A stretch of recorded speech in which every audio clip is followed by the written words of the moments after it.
أنفسكم وقاتلوا المشركين كافة كما يقاتلونكم كافة واعلموا أن الله مع المتقين.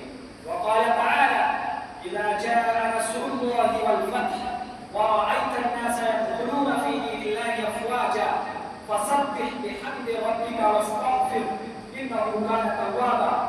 وقال تعالى: وإذ يمكر بك الذين كفروا ليثبتوك أو يقتلوك أو يخرجوك ويمكرون ويمكر الله والله خير الماكرين. وعن ابن عباس رضي الله تعالى عنه قال: قال رسول الله صلى الله عليه وسلم: يوم فتح مكة لا هجرة بعد الفتح ولكن جهاد ونية وإذا استنفرتم فانفروا. وقال النبي صلى الله عليه وسلم: أما علمت أن الإسلام يهدم ما كان